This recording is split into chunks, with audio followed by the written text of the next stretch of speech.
Bom dia para quem é de bom dia, boa noite para quem é da boa noite, 93 para quem é de 93 e paz profunda para quem é de paz profunda. Você está no Boteco dos Illuminati e hoje a gente vai falar sobre um assunto muito mega master foda, que é um livro que a gente está em financiamento coletivo, trazendo para a gente nada mais nada menos do que a história da magia no Ocidente. Né? E para isso a gente vai entrevistar hoje o autor do livro para conversar um pouquinho sobre como é que foi o processo de reunir todas essas informações. Né? Esse é um dos livros, a gente está com outros livros também, o Tales fez um que é do gnosticismo telêmico, a gente está com um livro do Daniel Plácido também sobre a parte filosófica da coisa. Então essa coleção de livros ela vai trazer para você vários livros, inclusive um de treinamento mágico que a gente vai falar depois numa nova entrevista, sobre uma visão de como é que a magia no Ocidente foi formada, né? Então vou fazer as apresentações diretamente do Projeto Mayhem, Rodrigo Lutarque. Seja bem-vindo. Salve, pessoal! Qualquer tema que envolva história é de meu interesse, então vou estar aqui para aprender um pouco. E do enoquiano.com.br, Ulisses Massad. E aí, galera? Hoje eu estou super curioso com essa live, que eu estava a fim de conhecer essa galera já faz um tempo e estou super numa expectativa tão alta para conhecer também a respeito do livro. E diretamente do Pedra de Afiar, Paulo Jacobina. Que Paulo Jacobina ele foi mutado e agora ele está sendo desmutado. Pronto. Fala, galera, tudo bem? Olha, para quem está enveredando pela senda magística, se você não conhece a história da magia, principalmente da magia ocidental, você está indo pelo caminho errado. Isso é fundamental, é coisa que principiante, você tem que saber. Da visão poética do Projeto Mayhem, Ivan de Aragão. Bom dia, boa tarde, boa noite a todos. Hoje é um tema maravilhoso, né? Um tema muito interessante, que é a história da magia, e ainda a oportunidade da gente trocar ideia com figuras emblemáticas do meio, né? O Aloísio e o Ivan Correia, a oportunidade de conversar com o Jefferson também. Cara, estou muito empolgado com o programa de hoje. E também hoje a gente está com convidados, né? Então, Elisa Taborda, seja bem-vinda. Muito obrigada, é um prazer estar aqui, Marcelo. Bolinha, né? Seja bem-vinda. E os nossos convidados, né, da Irmandade dos Filósofos Desconhecidos, Ivan Correia. Seja bem-vindo, bro. Salve, boa noite, muito obrigado pelo convite. É muito legal estar aqui nessa posição diferente. Agora vocês podem entrevistar e fazer perguntas, né? E salve, irmão Aloísio. Seja muito bem-vindo também da Irmandade dos Filósofos Desconhecidos. Olá, então hoje a gente vai ficar aqui na posição de entrevistador, para variar um pouquinho. Exatamente. E eu queria chamar o nosso convidado, Jefferson Silva. Luiz, você podia apresentar ele para a gente? Bom, Jefferson, além de um grande amigo de longa data, é um dos iniciadores e líderes da Irmandade dos Filósofos Desconhecidos e da Ordem Martinista da Rosa Cruz Dourada, dos mais antigos, que participou até do projeto de quando ainda ele estava muito incipiente. Então, o que nós temos hoje, se nós temos, conta com a participação muito ativa e efetiva do Jeff.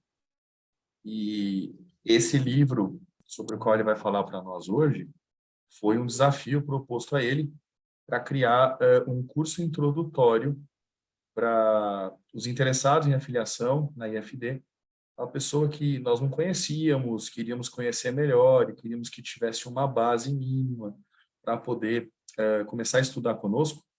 Ela faz um curso em 10 fascículos de história da magia ocidental, ou do esoterismo ocidental, e quem escreveu esse material, que realmente é maravilhoso, eu posso falar porque eu não tive participação mesmo nesse material, foi o Jeff Alves. E, de repente, a gente viu que esse material dava um livraço. E um livro numa extensão e profundidade que nós não temos outro no Brasil.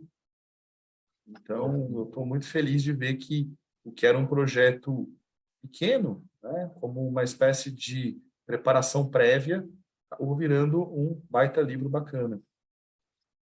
Paulo, brigadão e seja muito bem-vindo, Jefferson. Boa noite a todos, brigadão pelo convite e estamos aí para falar sobre o livro. Não, mas antes de falar sobre o livro, a gente tem as regras aqui do projeto, e se você entra aí a primeira vez, você tem que lutar, né? Então, a nossa pergunta é muito simples, assim, como é que você chegou até aqui, cara? Por que você escolheu o martinismo? Como é que você entrou nessa senda? Por que você ama estudar esse projeto? Conta um pouquinho para a gente da tua jornada dentro do ocultismo, do esoterismo. Desde pequeno eu tinha interesse nesses assuntos, né? Os primeiros livros que eu tive contato foi as obras espíritas e também um livro seu que é o RPG do Trevas, inclusive. Daí eu comecei a fazer parte de alguns grupos virtuais, criei um, inclusive, mais ou menos em 2009.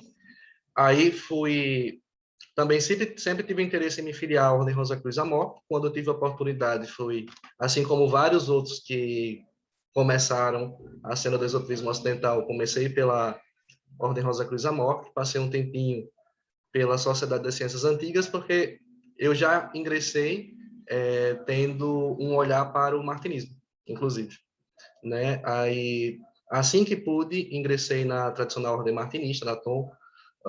Também iniciei na maçonaria regular. Mais ou menos nesse período ainda fui colunista do Teoria da Conspiração, né, no Partido do Alvorecer.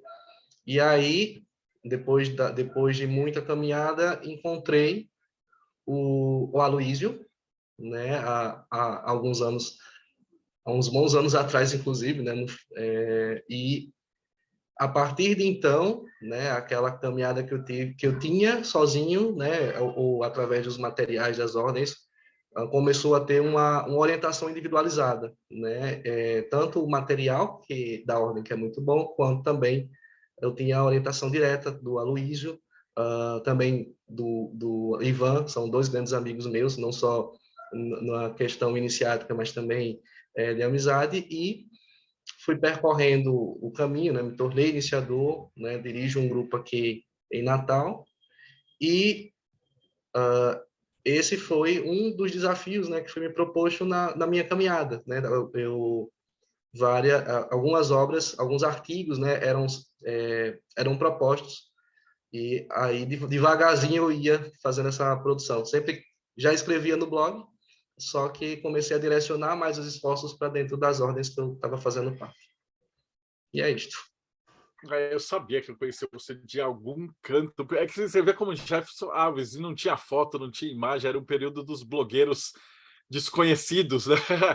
E, pô, cara, que prazerzão estar contigo aqui. Ele tem muito texto. Vocês vão. Todos os teus textos foram para o Projeto Mayhem. Então ainda dá para ler todos eles ali, com tudo. Muito bacana. Vamos abrir as perguntas, né, cara? De onde que veio a ideia de escrever esse livro? Por onde você começou? Como é que você foi juntando o material? Porque é uma coisa muito extensa, né, cara? História do Ocidente, né? Então, por onde que começa? Então, foi um desafio proposto pelo Aloísio, no sentido de fazer um curso introdutório para aqueles que iriam ingressar na Irmandade dos Filósofos Desconhecidos. Só que à medida que eu ia escrevendo, eu ficava, mas está faltando isso aqui. Aí eu começava a pesquisar, e aí foi acabando tendo algo que era para ser mais ou menos, acho que umas 50 páginas, se tornou 300 páginas. Né? Porque eu sempre ficava, estou escrevendo aqui sobre a parte histórica. Aí daqui a pouco, mas não adianta escrever sobre a parte histórica sem entender sobre as principais abordagens que os autores acadêmicos falam dessa parte histórica. Também não tem como entender sem entender a questão da hierohistória do esoterismo, né? Que também tem uma história, se há uma história horizontal, uma história acadêmica registrada, também existe uma história que acontece mais profundamente, mais internamente, não registrada, no campo do sagrado. Né?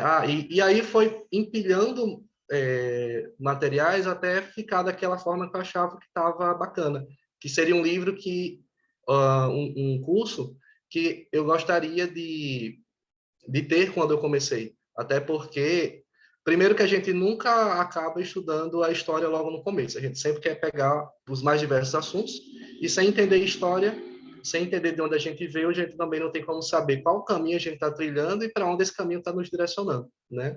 Então, foi feito era para ser um curso pequeno, acabou sendo um curso grande, porque eu fui vendo justamente o que é que realmente precisa para entender de fato, pelo menos no sentido de entender o básico dessa história, né? Tanto que tem várias referências no final para continuar o estudo, porque não tem como esgotar, né? É algo que é bem profundo. Paulo? A minha pergunta, você já meio que respondeu uma parte, mas que, mesmo assim, eu acho importante a gente fazer para o público em geral que está começando a estudar, como você mesmo disse, a pessoa quer estudar de tudo e ela não estuda a história, não estuda o contexto, e ao não estudar a história, não estudar o contexto, ela não analisa os vieses que cada pessoa tem, né? Você vai ter um determinado autor que ele vai usar uma determinada expressão que no período ele tem um significado e hoje tem um significado diferente.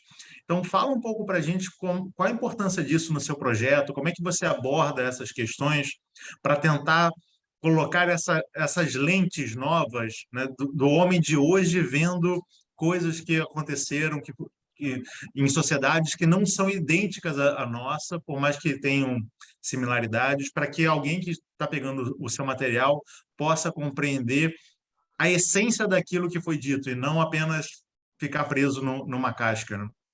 Então, desde o princípio do livro, é falado sobre tanto a importância de se estudar história, quanto também a importância de não cometer anacronismo, quanto também as abordagens que viremos encontrar nos trabalhos acadêmicos também, porque vai ter autor que vai dizer que até o iluminismo é esoterismo ocidental, por exemplo. Depois não existe mais nada de magia, mais nada de esoterismo. Vai ter autor que só vai abordar a parte cultural, a parte social, pós-iluminismo. Vai ter autor que vai pegar tudo e vai dizer que a história não abarca tudo, tem uma dimensão interna.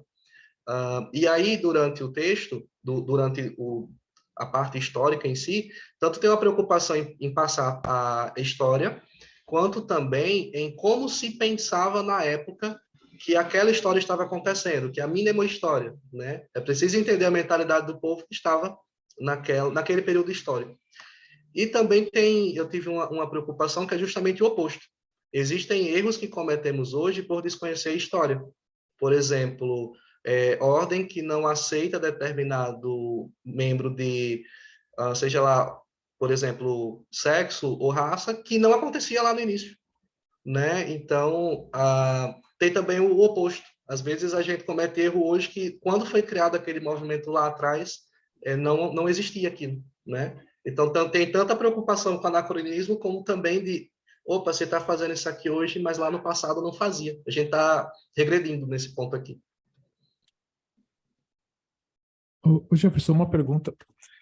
Qual que é o ponto de partida do livro? Porque quando nós falamos de história da magia ocidental, nós temos aí, ao longo da história, isso pode ser um negócio muito grande, né? Por exemplo, a gente pode estar falando, começa no século XVIII, século XVII, século XV.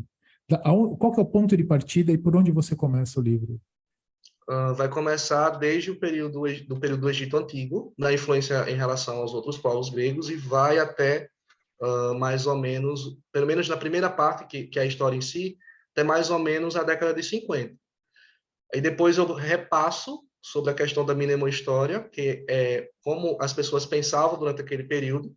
Aí depois, quando vai ser falado sobre as práticas, aí fica tanto indo em relação às práticas modernas, quanto práticas, inclusive, mais antigas que as do Egito Antigo. Porque, por exemplo, quando a gente vai se debruçar sobre a astrologia, não tem como falar da astrologia sem falar dos povos mesopotâmicos, né?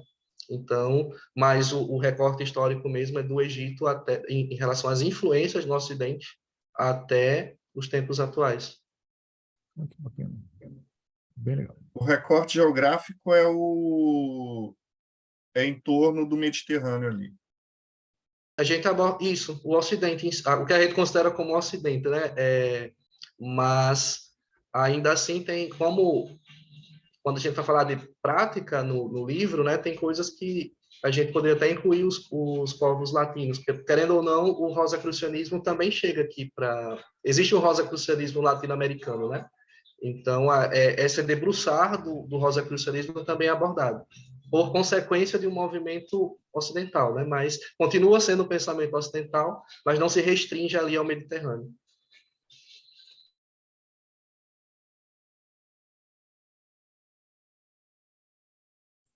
É o Aloysio ou sou eu? Ivan. Aqui no meu está trocado aqui.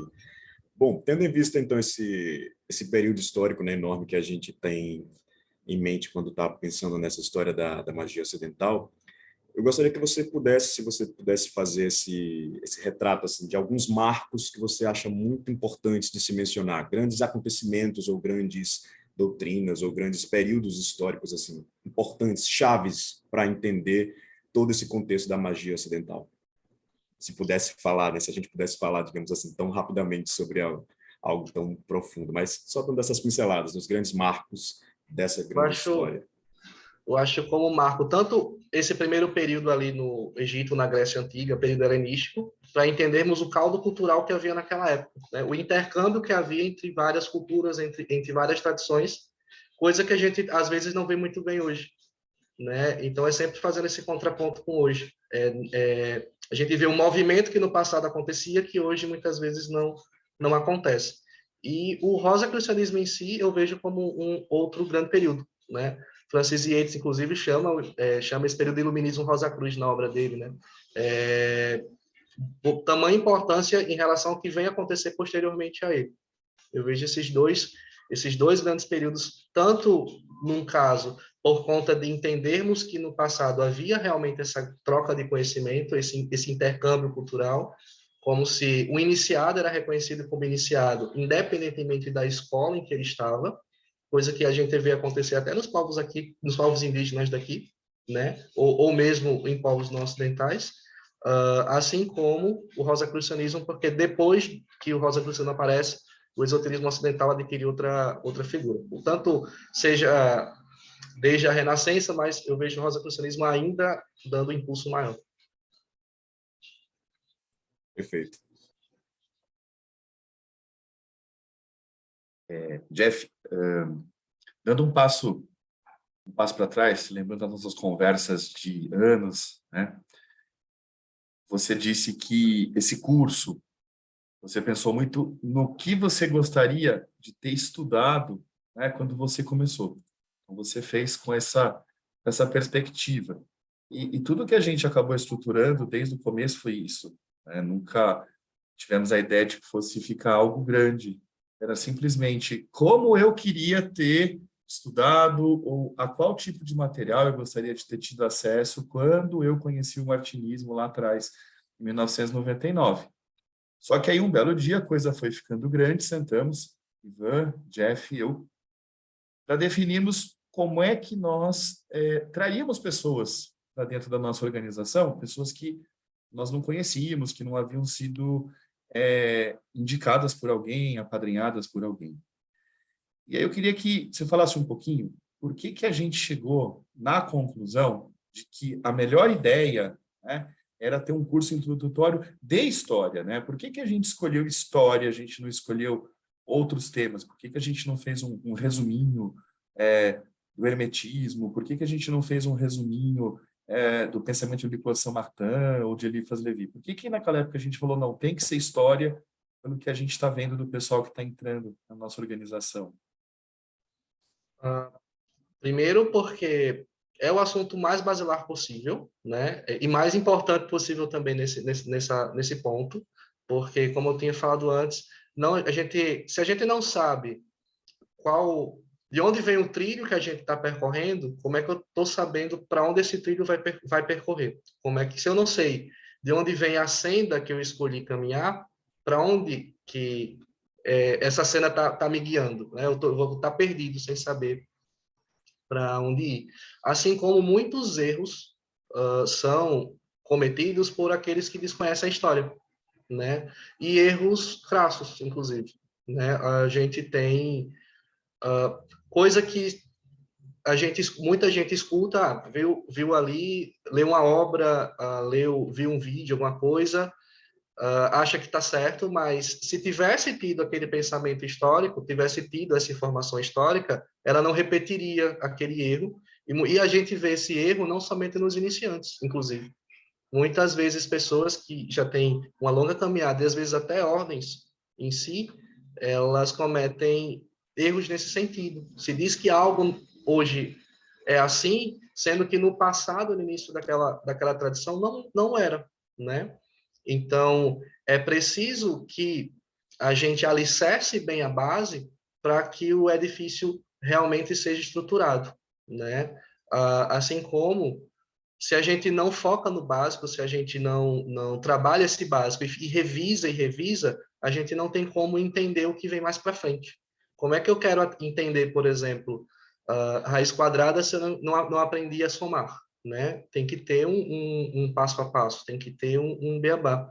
E o pensamento histórico também desenvolve um pensamento lógico, né? E esse pensamento lógico vai ser trabalhado com um pensamento abstrato. E às vezes a gente, principalmente a ordem martinista, tem um enfoque tanto teórico quanto prático, né? E se eu não consigo ler sobre a história, ou se eu não consigo meditar, como é que eu vou caminhar bem, né? Enfim, a gente escolheu esse tema justamente pela importância dele, para que o iniciante ele evite cometer erros que o desconhecimento histórico faria ele cometer. Perfeito. Eu tinha uma pergunta, mas em função dessa pergunta maravilhosa da Luísa e da sua resposta, eu vou jogar essa minha pergunta para o final, para depois, e vou trazer uma outra, né, associada a essa questão dessa percepção e algo que você comentou lá no início da sua explanação sobre a questão acadêmica, né, da análise horizontal que a academia às vezes traz. E a gente tem, principalmente no ponto de vista da academia, a partir do século XIX, a gente tem uma racionalização de tudo, né? A gente passa a ter uma releitura de uma série de coisas, né? Inclusive, você passa a ter releitura, inclusive, da própria Bíblia. Você vai reler a Bíblia como se fosse uma questão mais psicológica e sem afastando a parte mítica em si. Como é que foi para você abordar essa coisa, essa questão nessa obra em específico? E quando você se deparou com essa análise mais racional, que afasta a ideia do mítico, como é que foi para você inserir isso, ou simplesmente você apenas seguiu esse caminho contextualizando? A partir do século XIX, por mais que o mítico ainda existisse, lia-se dessa forma, tentando afastar e tentando fazer uma coisa mais terra a terra mesmo, talvez com um pouquinho de água, mas mais terra a terra, de fato. Bom, por mais que o livro trate de história em si, essa parte acadêmica, mas vez ou outra a gente relembra sobre essa questão mais simbólica, essa questão mais metafísica, né? Então, tem uma parte que vai retratar as ideias de Henri Corbin, né? Que ele vai tratar sobre a hierohistória, né? A história ocorrendo no campo do sagrado, né?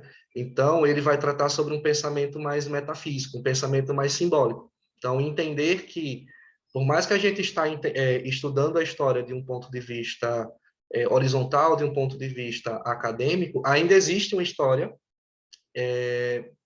mais profunda, uma história metafísica, que os textos e os documentos não conseguem abraçar, né? Isso é dito. Inclusive, o problema que eu acho da psicologização é justamente a questão New Age da coisa. É achar que tudo é só isso. Mas é possível ter um pensamento psicológico sobre... ter uma abordagem mais, vamos dizer, no microcosmo e no macrocosmo. Não é porque eu tenho uma abordagem psicológica sobre um tema que a abordagem iniciática dele sumiu. Isso é perfeitamente complementar, né? Então, também é dito isso. Tanto porque realmente existe aqueles que acabam indo só para o lado da psicologia, que não é psicologia, né? Porque senão a gente estaria no outro campo, mas que realmente tem um período que isso começa a ser abraçado para dentro das tradições, né? Mas sem esquecer do pensamento, dessa hierohistória, desse pensamento mais abstrato que tem por trás. Perfeito, obrigado. Ao longo da história da magia ocidental, eu percebo alguns livros que se tornam assim basilares do pensamento ocultista, que formam a base do nosso pensamento, que forma a base de nossas práticas. Você aborda isso, esses livros, e até mesmo algumas pessoas no seu livro e quais são esses marcos, assim, pegando um pouco da ideia do Ivan, os marcos que fundamentam o ocultismo. Então, sempre que é citado um autor novo, né, inclusive eu deixo em negrito no texto, tanto o autor quanto também a principal obra dele, ou as principais obras dele. Então, desde o período grego, isso vai acontecendo no decorrer do texto, né? Em relação, se a gente for falar de ocultismo em si, a gente vai falar do século XIX em diante, né? E aí a gente tem até um autor que fala o período do Roseral dos Magos, né? Que é o florescimento das ordens em si, né? Mas eu diria que desde embora novamente eu colocaria o Rosacrucianismo como marco, né? E tudo que vem depois para desenvolver esse pensamento ocultista, mas não esquecer de tudo que vem para trás, né? Do período renascentista, que é bastante importante, e assim do caldo cultural que acontecia ali entre Egito, Grécia, Roma também, lá no início, né? O pensamento também dos padres da igreja, o pensamento gnóstico também que estava naquele período, né? Mas tem que entender a linha que está percorrendo, vamos dizer assim. Não existe, tem um movimento que está nascendo hoje, mas esse movimento ele traz tudo aquilo que vem atrás dele, né? Ele não, nada surge do nada, ele está bebendo de alguma outra coisa que veio antes, né? Por isso que, mesmo tratando dos movimentos, a gente aborda a questão do trivium hermético, né? A magia, a astrologia e a alquimia, né? A magia a gente poderia colocar como teurgia, como uma forma específica de magia ocidental. Então, ficaria astrologia, alquimia e teurgia, e sempre quando a gente vai abordar de prática, vai falando sobre a interconexão entre esse trivium hermético, né? Mas eu que eu devo ter respondido. Elisa. Jeff, você pode falar um pouco sobre a presença das mulheres importantes no esoterismo ocidental na sua obra? Sim, sim. Sempre que, principalmente agora nesse período, né, a gente tem uma ênfase muito grande nas mulheres, na Blavatsky, por exemplo, né? Não tanto a Blavatsky quanto todas as outras que forem aparecendo no texto, né? A gente vai, mas sempre que eu vejo falar sobre mulher no pensamento esoterismo ocidental, a primeira que me vem em mente é a Blavatsky em si, né?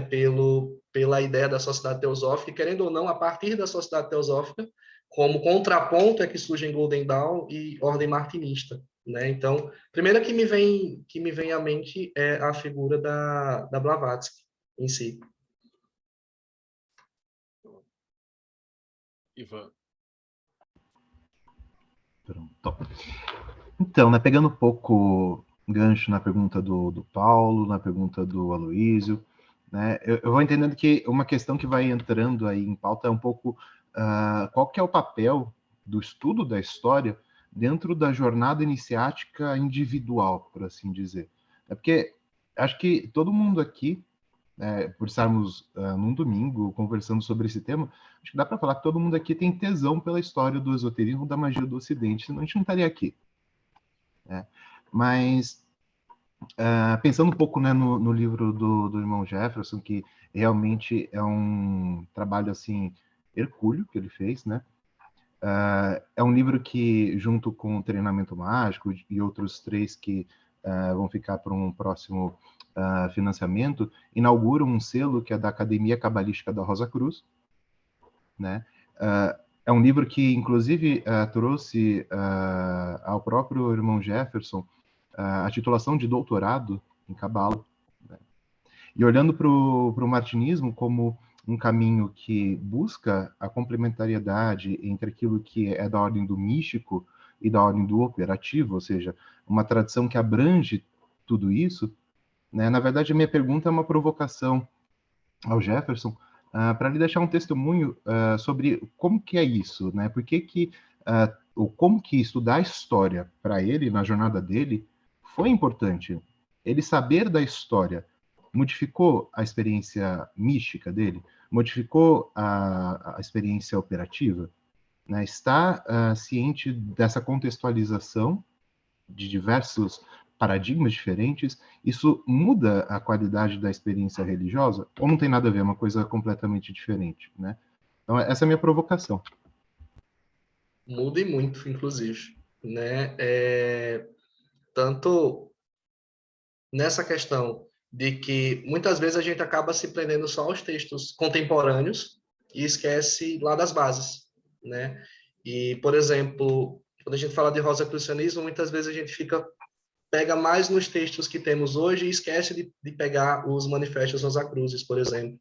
E uma meditação, por exemplo, nesses textos antigos, além de alicerçar melhor o conhecimento que temos naquela tradição, a meditação naqueles símbolos antigos também pode nos trazer muito, né? A meditação nos textos dos nossos mestres do passado também acaba nos alinhando àquela tradição, mas nos colocando muito conhecimento, né? E aí não tem como falar de conhecimento sem falar de gnose, né? E justamente essa base histórica em si, né, faz com que primeiro a gente tenha um mapa do que a gente está percorrendo. Quando a gente pega determinado autor, a gente entenda mais ou menos onde ele está situado, qual foi a fonte dele, do que ele bebeu, né, quais eram as práticas daquela época, né, a gente acaba se situando, contextualizando melhor onde a gente está, né, assim como no livro vai sendo colocado, né, que não é só o conhecimento literal pelo conhecimento literal, a gente precisa dessa experiência mística, a gente precisa desse conhecimento advindo da gnose. Embora a gnose signifique conhecimento, né, mas aquele conhecimento que vem da experiência, aquele conhecimento que salva, né, um conhecimento que está além do literal em si.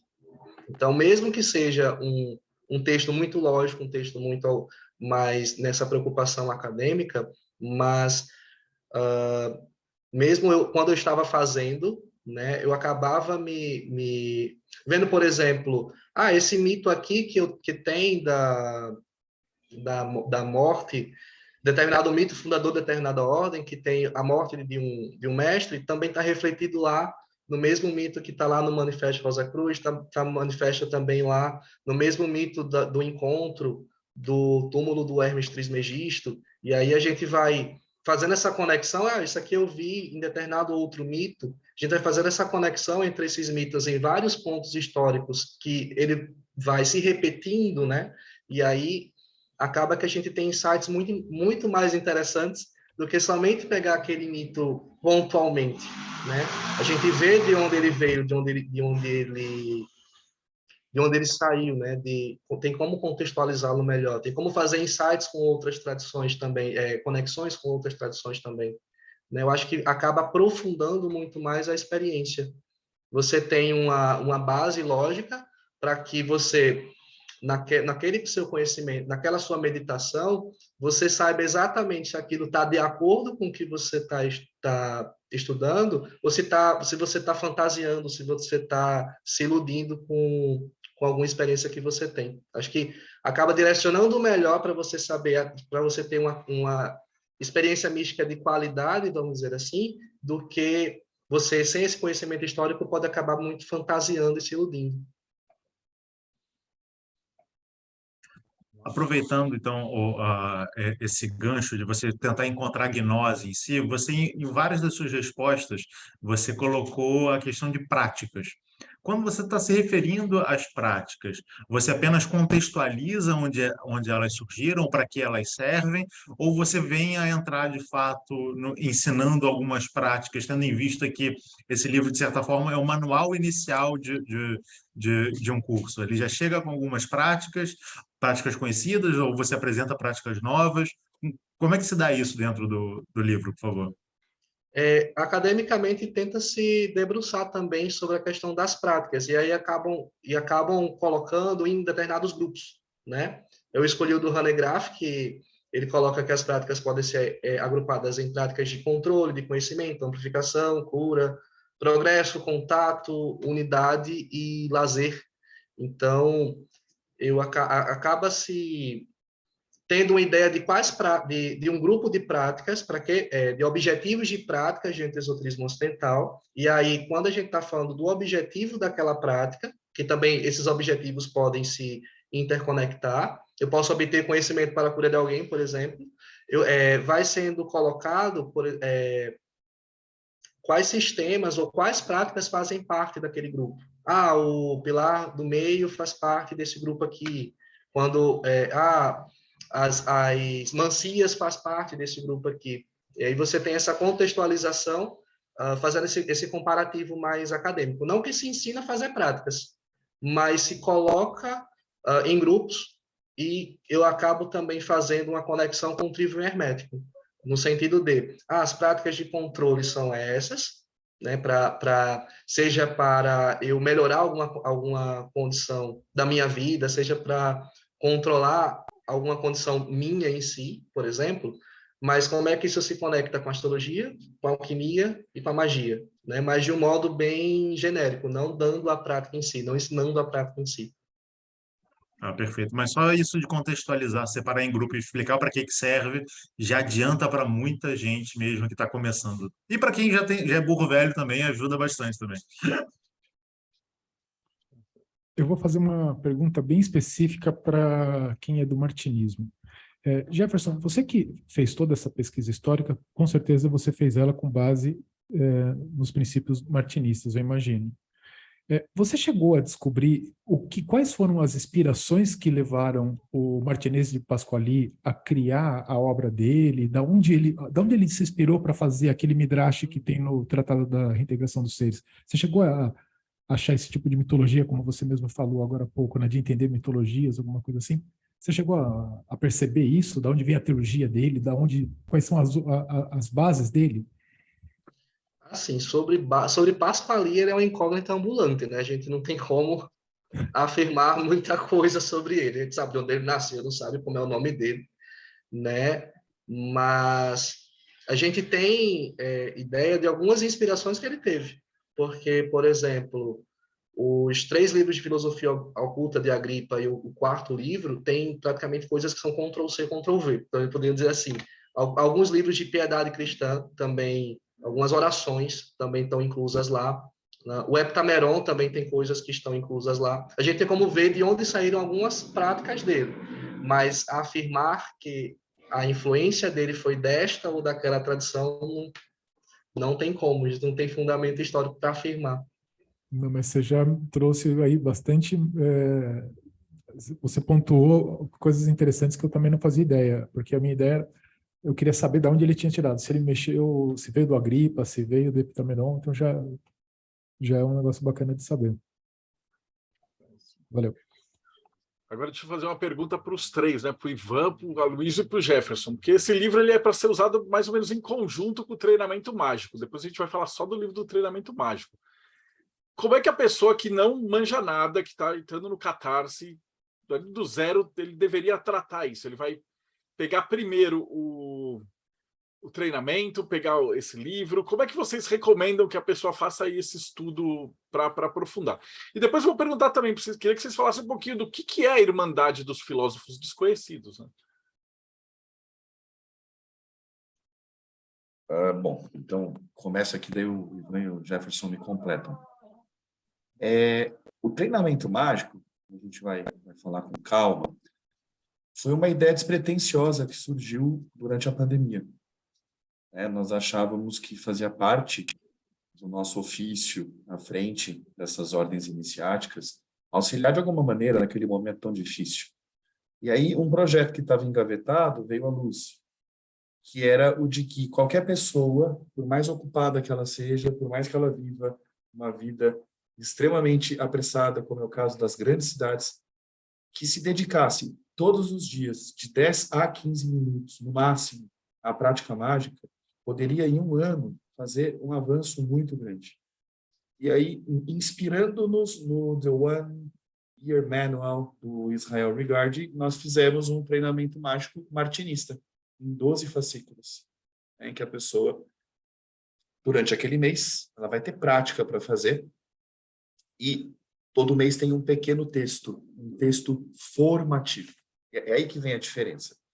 os textos que nós temos no treinamento mágico fazem parte do treinamento. São textos para serem lidos, relidos, refletidos, absorvidos num processo iniciático de se trabalhar com aquelas ideias sementes contidas nesses textos curtos.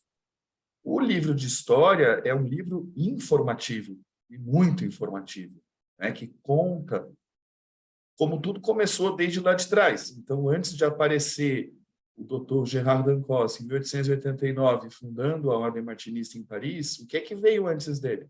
Ele tirou isso da cachola, ele acordou um dia e falou, vou montar uma ordem iniciática, né? Então, para quem não conhece nada, o ideal seria fazer o treinamento como ele está, né? Sem pressa e sem querer acelerar. A gente sempre diz que mais valem 5 minutos de prática diárias do que 3 horas aos domingos.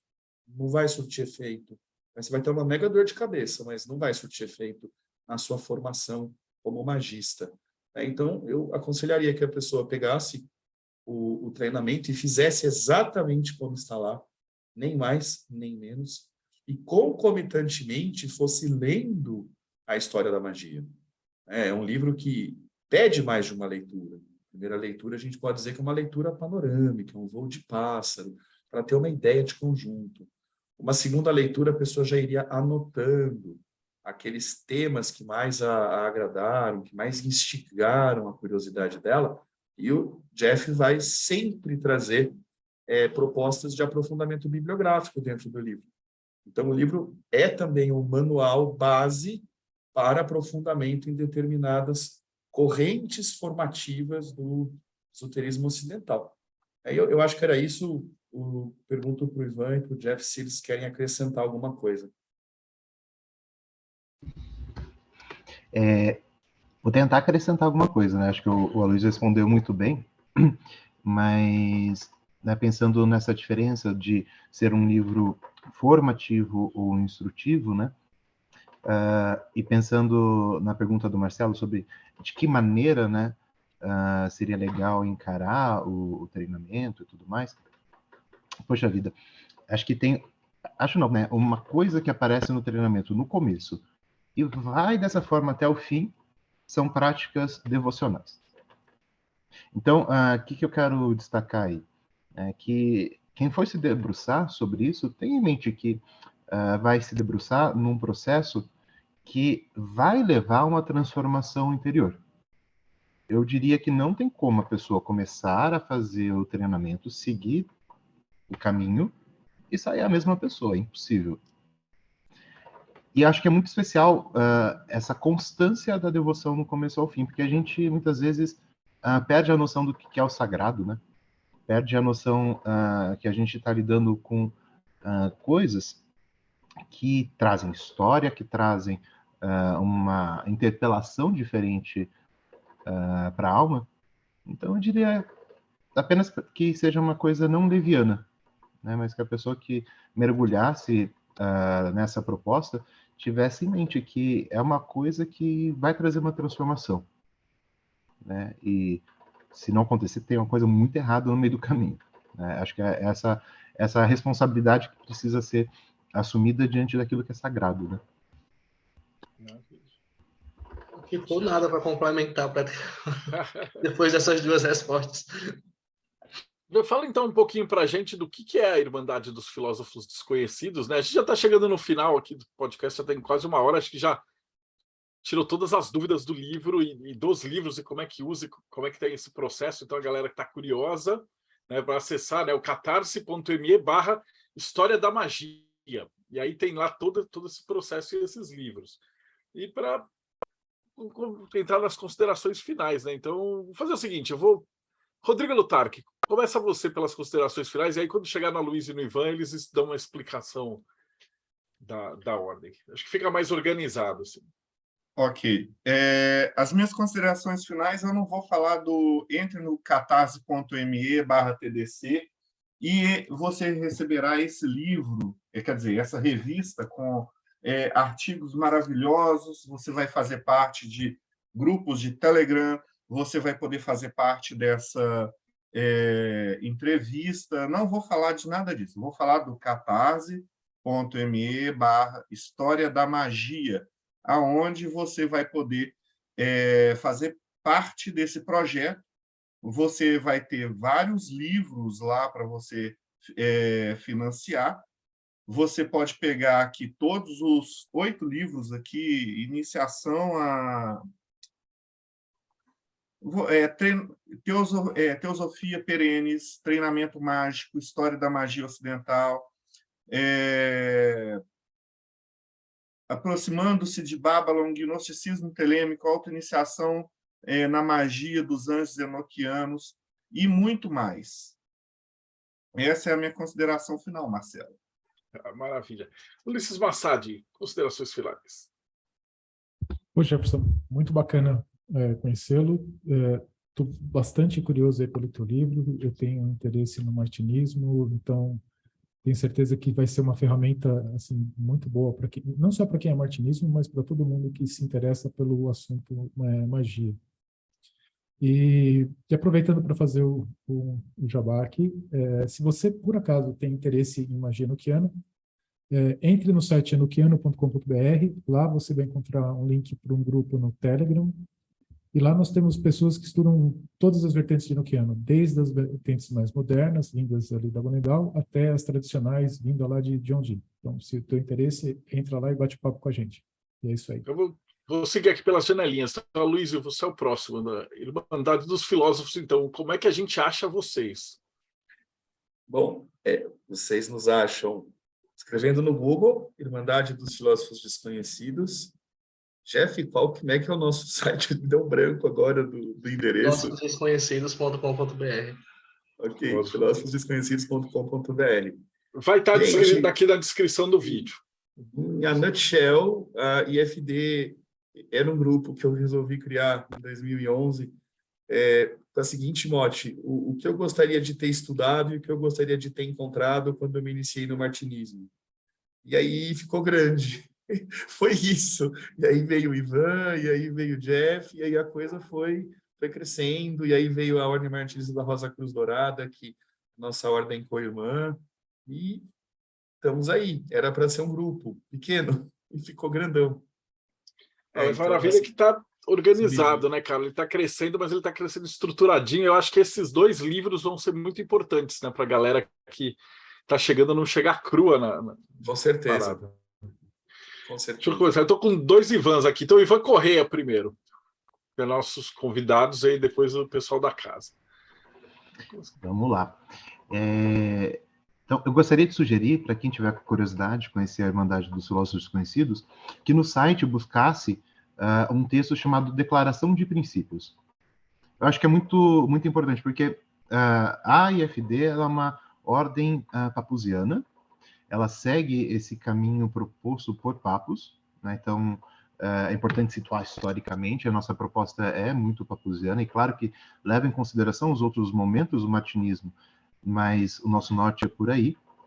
E dentro da proposta papusiana, nós decidimos que seguiríamos a ideia do papus, ou seja, a gente realmente seguiria aquela proposta inicial, que é uma proposta que coloca homens e mulheres em pé de igualdade, que respeita a liberdade de cada irmão, coisas que o martinismo acabou tomando outras características e outros recortes, e a gente faz questão de deixar isso claro, essa retomada ao espírito original e ligado a um propósito muito especial, que é a de que cada pessoa é de uma forma, uma expressão do próprio esoterismo ocidental. E cada pessoa vai, de alguma maneira, se desenvolver enquanto um iniciado, e enquanto um grupo também, uma unidade, mas dentro desse espírito de liberdade necessário para se seguir a tradição,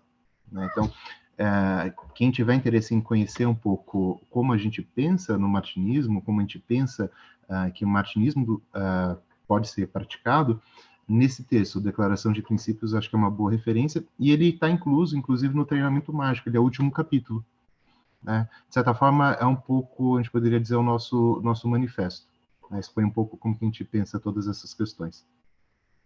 Cara, maravilhoso. Eu vou seguir da janelinha. Elisa Taborda, suas considerações finais. O Projeto Mayhem sempre trazendo um pessoal muito bacana, né? Agradeço, aprendi muito. Obrigada. Agora o outro Ivan de Aragão.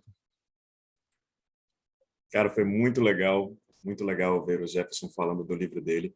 E é legal que a gente vai tomando, né, cada vez mais gosto pelo livro, pelos livros do projeto, né, do financiamento coletivo. A gente vai começando a ficar com água na boca se onde ouvir o pessoal falar das características desses livros. Eu tenho certeza que vai ser um sucesso, tenho certeza que vai ser algo muito importante na jornada das pessoas que irão ler, na minha principalmente, que eu já estou louco para ler. E estou muito feliz de ouvi-los. Gostaria também de falar aqui do ivandearagão.com. Quem quiser entrar lá nessa página, lá você vai encontrar poemas, aquele momento de descontração da vida mística e da vida de estudos. Quer ler algum tipo de poema, quer ler algum tipo de reflexão poética ou alguma coisa falando sobre poesia, hermetismo, filosofia, enfim, temas afins, corre lá no ivandearagão.com. Grande abraço. Eu deixei o Pedra de Afiar por último, porque ele está com o jabá melhor de todos, né? Então, Paulo Jacobila, considerações finais. Olha, sem palavras, parabéns pelo trabalho, Jefferson. Já não te conheço pessoalmente, mas já te admiro pra caramba, né? Eu já me inscrevi no projeto, lá no catarse.me/História da Magia. Já comprei todos os livros, estou esperando ansiosamente para novembro chegar, para ter acesso em mãos para ler o material de vocês. Parabéns, muito parabéns mesmo.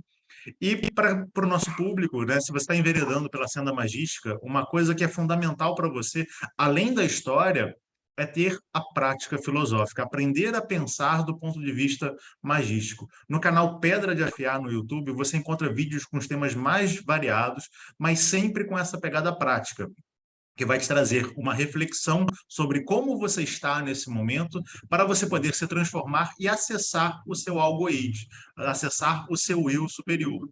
youtube.com/Pedra de Afiar. Se inscreve lá que eu estou te esperando.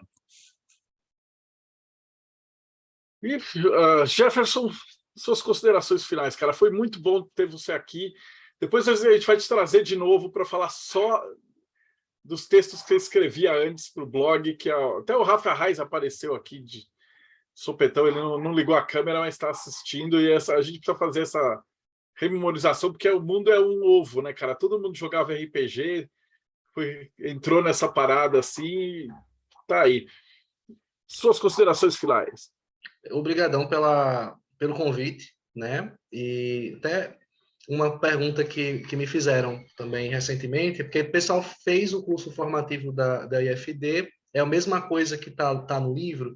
Quando eu fui fazer o livro, eu revisei todo o texto. Então, na verdade, tem informações a mais no livro, inclusive no final tem várias perguntas para aprofundar a experiência do estudo, né? Tem uma lista de perguntas para realmente você se aprofundar naqueles pontos que são importantíssimos, além da história, né? A questão do misticismo, do esoterismo, do ocultismo, da magia em si. Então, brigadão pelo convite e boa noite a todos. Vamos aí, cara. E lembrando que também esse livro vai ser capa dura, bonitão, papel pólen, tamanho show de bola da prateleira. Então a gente vai fazer com super caprichado, né? Então você que acompanharam a gente até agora, então não esquece, segue o canal, aperta o sininho, dá o like e a gente se vê aí no próximo Boteco dos Illuminati.